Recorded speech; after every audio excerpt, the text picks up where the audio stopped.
Jadi pemerasan itu agaknya tidak mungkin terjadi.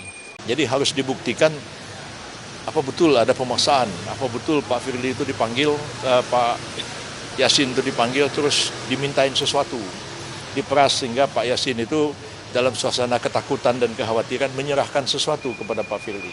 Itu harus dibuktikan. Dan dari sekian banyak saksi-saksi yang diperiksa, belum ada satupun saksi yang menerangkan hal itu terjadi. Nah, kemudian ada foto.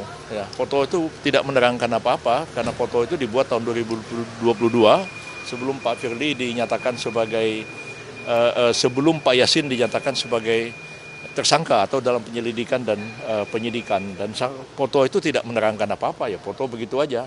Dalam foto itu nggak ada kelihatan satu orang memeras yang lain, itu nggak ada, ya foto ya begitu, foto aja. Dan foto itu harus didukung oleh alat bukti yang lain. Sebenarnya ada keterangan saksi yang melihat, mendengar dan mengetahui apa yang dibicarakan orang itu pada waktu mereka bertemu itu. Tapi karena foto itu tahun 2022 ketika belum ada penyelidikan dan penyidikan terhadap Pak Yasin, jadi pemerasan itu agaknya tidak mungkin terjadi. Itu yang pertama. Yang kedua juga gratifikasi itu harus dibuktikan, pemberian apa yang dijanjikan kepada Pak Firly oleh Pak Yasin, dalam bentuk apa, apakah dalam bentuk uang, apakah dalam bentuk diskon atau bentuk lain-lain. Itu harus dibuktikan, termasuk juga yang tadi itu pemeriksaan, dibuktikan adanya pemerasan, kapan terjadi, di mana terjadinya, dan dalam bentuk apa pemerasan itu. Dan saya melihat dari fakta-fakta yang terungkap dalam sidang pra-peradilan kemarin itu belum terlihat bukti itu ada.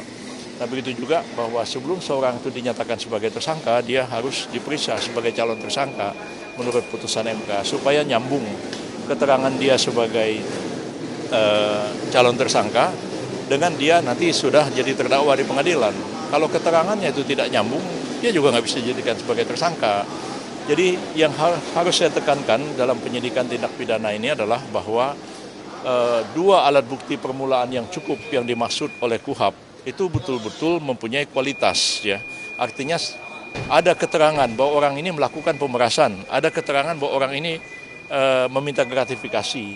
Tapi kalau sekedar ada sekian banyak orang menerangkan tapi tidak menerangkan inti persoalan, ya saksi itu tidak ada gunanya.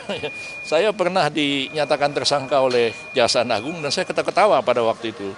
Sampai akhirnya Jaksa Agungnya yang saya turunkan. Pada waktu itu disodorkan kepada saya kwitansi yang warnanya kuning merah jambu begitu, dan ada tanda tangan orang menerima uang. Yang menerima uang itu bukan saya, orang lain. Saya bilang ini bukti apa? Oh, Anda jangan persoalkan bukti, yang penting ada bukti surat. Benar atau tidak benarnya bukti ini nanti di pengadilan.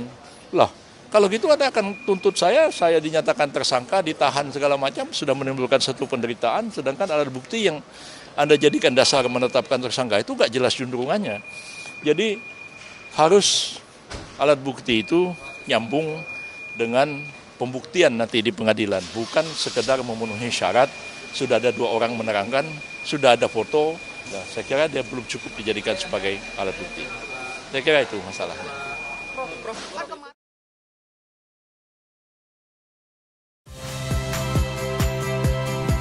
Saya Liviana Cerlisa. Saksikan program-program Kompas TV di siaran digital, pay TV, dan media streaming lainnya.